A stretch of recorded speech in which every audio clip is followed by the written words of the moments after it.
Morning, everybody. Happy last few days of term, and welcome to the News Agenda with me, Fleet Street Fox. And today I'm joined by the Mirror's Whitehall correspondent, Mikey Smith. Morning, Mikey. Good morning. How Not are we? Not and sweaty today, hopefully. Not too bad. There's a nice breeze coming in. Got an extra fan on the go. Oh, breeze. I remember those. It's not too bad. Now, this is the People's Pay-Per-View, so get into the comments. Ask us your questions. We will try to answer as many as possible. Those of you listening later on podcast are just going to have to walk around saying, oh, wasn't it awful yesterday? So what have we got today? Well, the Mirror has splashed on Britain bursting into flames as we hit temperatures not seen since these islands were last covered by rainforests and giant lizards. The picture on the front there is of houses destroyed in Wellington, East London, as a grass fire marched up the back gardens. And inside, there's shots of Doncaster, Dartford, the Midlands, Hertfordshire, all dealing with blazes sparked by, we think, the heat. And Scotland, recorded its highest ever temperature as well. In London, meanwhile, the Mayor, Sadiq Khan, declared a state of emergency because the usual 500 calls to fire brigades went over 2,000. Now, mercifully, so far, it seems there was no loss of life. Mikey, I know we don't have much of a government at the moment, but what were they doing yesterday? Because there seemed to be nobody on the news, no press conferences, no sort of general response to this. They were conspicuous by their absence. No, it was a very weird situation yesterday. Yesterday it was a very quiet day for the government. I don't know how many of them were. I'm in Westminster today. I don't know how many of them were, but I went to both of the briefings, and they were very light on detail from number 10. Boris Johnson chaired a cabinet meeting yesterday morning where apparently this did come up. The whole record temperatures did come up, but most of the cabinet meeting, as I understand it, was spent, slapping his back, telling him how great a prime minister he'd been because it was his last cabinet meeting before he steps down. The context in which it did come up was in sort of congratulating the nation on not grinding to a halt. It wasn't. It was. As I understand it, he compared it to sort of the last days of COVID, where you're managing risk as far as things catching fire are concerned. But yeah, no, it was very light on detail and very light on intervention, at least. But right, yeah. I'm not sure how the people of Wellington could really have managed the risk of their houses catching fire when it was a grass fire from outside that got their fences, got their lawns, got the trees, got the shrubs, then got the back wall, and then took the whole house out. I mean, You can't move the house a bit further back. That's it. That's you done. It's not quite the same as washing your hands and staying indoors like we did in COVID. That's it. And, you compare it to the responses for previous things like flooding, and there was a much more sort of hands-on, get involved response to, sandbags being put out, things like that. Yeah. I'm not sure what the equivalent is for your garden catching fire, but there appeared to be... Not firing all the firemen would have been the good start. Been a start. Not shutting down fire stations, and maybe making sure there were pumps and water cannon, things like that on. We got some water cannon, didn't we? Someone bought some water cannon a few years ago. Yeah, they went on eBay. That's the place that needs the water cannon, isn't it? Beside the A2 in Kent there, near Dartford. Look at the state of it. It looks like flipping Australia. Yeah. Well, there were, of course, 2 Cobra meetings towards the end of last week, neither of which Boris Johnson turned up to. They were hosted by Cabinet Office Minister Kit Malthouse. Kit Malthouse. Such a high-profile figure that his name briefly escaped me. So yes. But in the meantime, they had a nice party at Chequers. Oh, that's all right then, isn't it? Now, it does seem rather a bit like Boris Johnson's checked out already. And in fact, they had a barbecue as well, which you're not allowed to do. Oh, they had a barbecue. This is the sort we were told not to have. Right. Of course they did. Of course they did the opposite of what everyone else is told to do. Why is anybody surprised? I wouldn't be surprised to hear they had sparklers as well. Now, Mike says, will Johnson actually turn up at Prime Minister's questions today? Last week, he sounded pretty final. Obviously, if he does turn up today, Mikey, again, most of it's going to be backslapping and wah, wah, wah, wah. Will my honourable friend agree that he's been absolutely marvellous? He's going to want to go to that, isn't he? That's exactly what's going to happen. My understanding is, well, Number 10 have been saying all along that he has no plans to skip PMQs today. Whether that was true all along is another question, but as we understand it, he is showing up today. He is in the country, and he is turning up at 12 o'clock today for his final PMQs. Yeah. Probably, unless Parliament gets recalled over the summer or something. Yeah, well, I expect something could go very, very wrong, but I think it's I expect Keir Starmer might mention the fact Britain's been on fire and the Prime Minister's not been anywhere. If he doesn't, he needs a kick up the bum. But the weather has broken in most places. Temperatures are falling, but they are going to go up again at some point. Grant Shapps, who for now anyway is Transport Minister, did say yesterday somewhere, he came out from the woodwork, to say it would take decades to replace all our infrastructure that melted or buckled with the heat yesterday. But our environment editor, Nada Fahoud, points out at the bottom of page 3 that this isn't just us. China has had 3 similar heat waves, right down the bottom down there, you can't see it, but next to the fireman. China has had 3 similar heat waves this year. The same's been seen across Europe, pretty much. And this is what happens, as Nada points out, at 1.2 degrees global warming. If we have 2 or 3 degrees global warming, she says it's going to be catastrophic. Now, the government went very, very big on climate change at COP26, which I can still remember. I don't think it was that long ago, Mikey. But many say it didn't go far enough in getting sort of international commitments to reduce carbon and so on. What has been the general overall thinking in Westminster about what needs to be done? What is being done? Have they done anything? I know we've got this psycho drama at the moment about the leadership, but aside from that, is there anything going on? Well, nothing that's changed since COP26. The net zero target still exists and is the government target. That hasn't changed. All of the 3 leadership candidates, as I understand it, have committed to keeping that target. However, Liz Truss has made, I believe Liz Truss has made a commitment to reduce the fuel taxes, the green levy on fuel, which obviously is a big contributor towards greenhouse gases. Aside from that, they're talking about it as little as possible because climate change is not a big seller for the people who are going to put them in whoever wins into number 10. It's not a big talking point among the Tory right wing, and it's really them that they have to talk to at the minute if they want to be in the final two, and if they want to be Prime Minister by the middle of September. Yeah. Now, Kemi Badenoch, who left the leadership race, she was talking about moving net zero 20 years into the future, up to 2070. Good thing she's not in it anymore, because I don't think that would have gone down terribly well. Now, Clive James says, morning, Clive, nice dog. Maybe the failing mirror to persuade China, India, Russia, America, Iran, and many, many others to cut down on their emissions instead of blaming the government of a country whose emissions are 1%. I don't know quite why you've thrown Iran in there. I don't think they're the world's biggest polluter. But yes, you're right. There are other countries doing worse than Britain. Certainly, we're doing better than some, but we're also not doing as well as we said we would. And everyone does have to keep up their end of the bargain if it's going to work. Darren Bradshaw says, not that old chestnut. The 1% figure is only in our borders, not how we contribute globally, which is far more than 1%. As for China, they're leading the way in solar and electric vehicles. I think they're more far-sighted than us, seeing the benefits of net zero.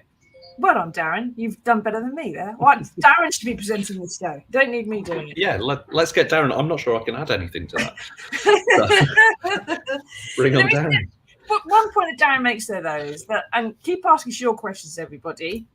Do you think Darren's right? Do you think Darren's wrong? But, there is a situation here where there is something that's happening to the world. It's indisputable. I was being taught, I can remember being taught the greenhouse effect at GCSEs 30 years ago. Right? This is established. This is not odd or unusual or new. And there's a huge, if you're a capitalist who wants to make money and not waste your tax money on doing green stuff, then this is a great way to make money and to get your businesses making decarbonised steel, doing solar panels, making electric vehicles, all the rest of it, more solar panel funding. That's the way that you create jobs. It's the way you make profits. It's the way the world is going to go. And if China is ahead of us on that point, then we're going to be lagging behind. We really need a government that says this is where we need to have like a green bias, I suppose, in every Whitehall department, because the environment is going to affect levelling up, immigration, the food, rural affairs, everything, every single department, health, every department is going to be affected by climate change. It's not just transport. It's not just it's hot weather. This is generally going to affect every single aspect of life. And we don't seem to have a government that is across quite what they're going to do about it. But let's be fair, Labour has got Ed Miliband on the case. Absolutely. Now, he is the shadow climate change secretary. And he seems to be in charge of Labour's end of this in terms of opposition and putting pressure on the government to do better. But he too seems to have been pretty quiet of late. Apparently he was out on the television yesterday. I didn't see him anywhere. But is he working hard, Mikey? And we're just all ignoring him because we're the awful mainstream media because he's Ed Miliband. Or is Labour a bit stuck for what to do as well? I mean, it's a bit of both. I know Ed Miliband was on telly yesterday because my partner, big Ed Miliband fan, and never does he manage to get on the airwaves without me knowing about it. But he was on the telly yesterday. I don't think necessarily. I don't think necessarily Labour's sort of lack of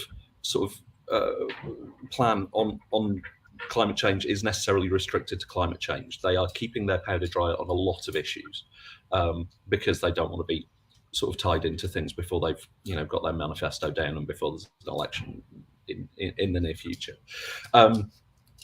Aside from that, they're sort of behind the net zero target. They kind of push over the years. They've been pushing the government to go further, and the government has occasionally borrowed a few ideas from Labour. But yes, no, you're right. It's a fairly quiet time for everyone involved, which is unusual given the circumstances. Yeah, not ideal, probably. Now, get into the comments, everybody. Let us know your questions. Do you think the government should be doing more? Do you think the government's done enough? Do you think green levies and green taxes are the way forward? Or do you want to have some kind of subsidy and stimulation instead? Or do you want both? What do you think Labour should be doing? They kind of have to wait until their manifesto gets written. Their manifesto gets written by a committee nearer the election. It's not about to happen anytime soon. And they can't really go out telling people what their big ideas are, because otherwise the Tories nick it, as we've just heard. So they're a bit stuck as well. So what can we do about all this? It does seem a bit grim, especially if we're getting fires rampaging across the countryside. Now, speaking of things going up in flames, the Tory leadership race is down to the final three. And tonight it's going to become two, with the last parliamentary vote by MPs for their favourites. Now, Rishi Sunak looks likely to walk it, with second place going to either Liz Truss or Penny Mordaunt. But on climate, Mikey, they've all been fairly quiet as well. So like you said, they've committed to 2050, the net zero target, but that's all still years and years and years away. And none of them will be prime minister by the time that comes around. So they don't really care too much. But Alok Sharma, who's the man who was in charge of COP26, has threatened to resign if they don't kick it up a gear and do something else. So the final two that get selected tonight will be going out to hustings of the Tory membership over the next few weeks. What's the likelihood, do we think, that considering all these fires now, perhaps the environment might be more of an issue than anyone was expecting? I think it's possible. I tend to think that with the Tory membership, it tends to be less global and more local environmental issues, rewilding, greenbelt. Those are the kind of issues. Can we have a bypass? Yes. Yeah. These are the issues that tend to come up in Tory leadership hustings. You get a very unique perspective on the problems in the nation from these very selective events. Are you going to be going to some of the hustings? Oh, I really hope so. I really, really hope so. They haven't set out the details of anything past today. Basically, the final ballot of MPs is today, so we get down to the final two. Beyond that, we don't know what the timetable is going to be like. But there will be a series of hustings throughout the country. I went to 2 or 3 last time round, and they were tremendous fun. I mean, whether they'll be sarcastic. No. Well, it's nice to get out in the country. I went to Darlington last time, and Darlington's a lovely place. You get to see some of the finest sort of theatre venues in the country, where they let these people in to argue about fox hunting and the like. Whether it's going to be as fun when it's one of these three and not Boris Johnson is another question. Yeah, and who do we think it's going to be then, Penny or Liz? Because Liz seems to be the favourite for the Tory right, but Penny's very much the favourite in the party in the country. So that's right, and you've got to look at the numbers of the MPs' votes as it stands. Obviously, Kemi Badenoch, who was knocked out yesterday, her votes are obviously going to be divided between the remaining candidates. I think it's likely that most of her votes go to Liz Truss, because they're both sort of on the right wing of the party. I always think it's really weird talking about the right and the left of the Conservative Party. They're all on the right, but further to the right, you have Liz Truss and Kemi. I think also, if you look at the numbers in last night's ballot, I think it's extremely unlikely that 15 of Tom Tugendhat's supporters went to Liz Truss. So it's the talk is that some of Rishi Sunak's supporters are voting for Liz Truss because they don't want Penny Mordaunt in the final two. Yeah. Because if Penny Mordaunt gets in the final two, then she causes a problem for Rishi. Yeah. I think Liz Truss causes more of a problem for Rishi than Rishi's team seem to think she does. Why though? He's quite sort of on the he's on the centre right of his party. Then there's the more right, and then there's the right.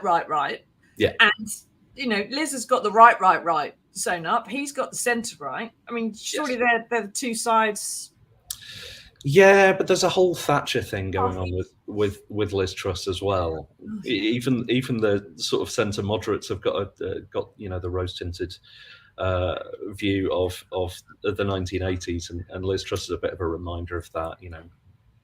We were great and all this and the Falklands, but she's got a touch of the Theresa May's though, in terms of maybe being a reasonable person, but quite awkward on camera. Yes. Not doing terribly well when she has to, she goes a bit wooden and oh crikey. Yes, I mean the pork markets and the cheese disgrace still come up, and she's got better since then, but not a lot better. She's not at ease, is she, by any means? No, she's not a relaxed person in front of a camera, no. Or indeed anywhere. No. I've got a funny story about Liz Truss if you want to hear it. Go on then, let's hear a funny story about Liz Truss. Come on. So my understanding is that she was doing a hustings event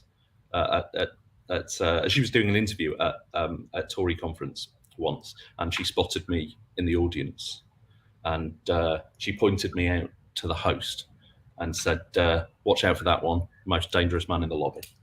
That's where the quote's from. Is Liz Truss? I'm afraid so. Yes, it was Liz Truss. I can exclusively reveal. But yes, she scared me. The most dangerous man in the lobby, everybody, is Mikey's sort of Twitter biography, and I've always wondered who on earth it was. I assumed it was MI6 or something, but no, it was not MI6. No, sadly, nowhere near that fun. But yes, it was Liz. We've spoken since, and water under the bridge. But anyway, Mike says, whichever one comes through the final battle, will Johnson sit on the back benches and blame the new PM for all the bad stuff that's happening, which will be the hangover for Boris Johnson? Or will he do it from the comfort of a well-paid newspaper column? Maybe not in the Mirror. No, because they don't pay their columnists very well. 3% pay rise we're getting this year, isn't it, Mikey? Less than firemen, put it that way. Anyway, moving on. Where's Johnson going to go? Is he going to stay on the back benches and hurl rocks? Or is he going to be off? It said he is going to be staying on the back benches. Whether he actually turns up is another question. I don't think he'll make it much past the next 12 months. I don't think he'll stand in the next election. But it is said that he doesn't intend to sort of step down, and his constituency is a little bit marginal, so it could present a problem as far as a by-election is concerned. Yeah. So we don't think he's going to step down, but yes, he is almost certainly going to pick up a very lucrative newspaper column almost immediately. And then there's obviously the lucrative speaking tour, the circuit. And the work of fiction that he's going to be writing about his time in Downing Street. Well, he's also got to get his Shakespeare book off the blocks as well, which he was supposed to deliver 2 years ago. So I think the answer is probably that he's going to stay on the back benches, taking home his £84,000 a year, but perhaps not actually sitting on the back benches doing much work on behalf of the good people of Uxbridge, because he's a bit broke, isn't he? And he's got a couple of houses with mortgages to pay and everything else, and they're let out to someone else. He needs to find somewhere to live pretty rapidly that is secure for the family and everything else. So that's right. But being a backbencher doesn't mean you have to. Doesn't necessarily preclude you from getting very lucrative employment. The one I always come back to is Theresa May, who, despite being quite an active backbencher these days, does also get a ludicrous amount of money on the speaking circuit, which for a prime minister that wasn't necessarily the most successful in the history of the world, she rakes it in. If you watch her register of interest, it's incredible how much money she makes from that. And of course, under Boris Johnson, the move to block MPs from having second, third, or fourth jobs was completely torn up, and so that's handy, isn't it? Handy, very helpful for him. Handy. Now, Leslie says, is it true that Tory members are asking when it comes to the vote over the leadership that they can vote to keep Boris? I think what Leslie's referring to there is the fact that there's been a bit of a campaign by a former Tory MEP called David Campbell Bannerman to get Tory members to write in and say we want to keep Boris and vote him. But that's 1,800 people, I think, last time I heard, have written in, which is about 1.1% of the Tory membership. So 99% don't want him. So we're not too worried about that, are we, Mikey? No, not at all. There was intriguingingly one spoiled ballot in the last round of MPs voting, and I'm absolutely desperate to know what was written on that ballot paper. But yeah, no, I think you'll have a handful of people, writing Boris on their ballot paper and sending it in. But the rules say no, and there's no sign of that changing. No. Has Boris been voting in the leadership? Has Sue Boris been going into 1922 and putting his vote in the box or not? I haven't actually been in the corridor this week. He may have been, but I haven't seen him around the. Oh, in fact, no, he can't have, because he's been at Chequers all week until yesterday. So. Yeah. Well, he's been avoiding. Luckily, nobody's been one vote short, have they? Right. Okay. Thanks, everybody. We need to move on now. Keep asking us your questions. We'll wrap up at the end. How do you feel about the fires yesterday and the temperatures and the heat? Do you think it's something we need to do something about? What do you want Labour or the government to do to try and tackle climate change? Let us know. But meanwhile, there is some good news in the world. It's been quite hard finding it today, but here it is.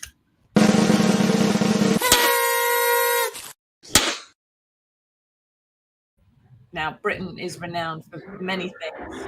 One of them is brilliant headlines like this one. But one of them is also that we are a nation of animal lovers. And the proof is finally here in the shape of a survey of what Britons would and would not be prepared to give up in the name of love. So 93%, Mikey, would refuse point blank. 93% no to get rid of a pet if their partner asked them to. Now, I don't want to know what the chances are of if you asked your partner to get rid of the Ed Miliband fetish. Who's Ed over you? Fetish is a bit strong. Is this proof that even climate skeptics perhaps can't deny animals are better than human beings? And even we know it, really. I think animals are perhaps more dependent than human beings, so it seems a bit crueler to get rid of a pet than a person. I should add that my lovely partner, who I love dearly and would move the earth for, told me very early on in our relationship that she was not a dog person, and should I ever become a dog person, then I would be perhaps jettisoned. So that was always a. There are two people in the world, Mikey, right? Tory and Labour, they can live together. Rich and poor, they can live together. Dog people, cat people. Whoosh. No, she's neither. She's neither. There are no animals in our household. That's technically a cat person. Because this is mine, and there's no one else coming into it. That's what a cat would do. So she's a cat person. But I like to think that if I had a pet, she wouldn't have asked me to jettison pet. I don't think she's. She just wouldn't have spoken to you in the first place. It sounds like she'd just almost certainly. Yeah, it just wouldn't be have off in the other direction. Yeah. Right. Okay. Well, I just think it's marvelous that 93% of us would just not give up our dogs. I can think of people who give up. 7% I'm worried about. Partner asked. I mean, Hansel and Gretel's stepmother. Yeah, fine. And the dad. Actually, it was the dad took Hansel and Gretel into the forest because the stepmother asked. People have done that. But they don't do it for their pets, which I think is rather marvellous in a strange, twisted way. And also, I love this story, by the way, because I'm the world's biggest meatloaf apologist, and it has a meatloaf intro. So, absolutely in favour of this story being. Although Meatloaf did quite plainly say what it was he wouldn't do for love, and everyone just didn't hear that bit of the song. That's true. That's very, very true. He only just sang that one thing over and over again, and just one tiny bit. You'll have to Google it, everybody, because I can't remember what it was. Right. Thank you, Mikey, for joining us. Thank you, everyone, for taking part. We will be back again next Monday, which I think is the start of the summer holidays. Oh, hold me. For another edition of the News Agenda, hopefully not being bombarded by small children as we do it. Thanks for taking part, everybody. If you're listening on podcast, please leave us a review and help other people find us. See you all again next week. Bye-bye.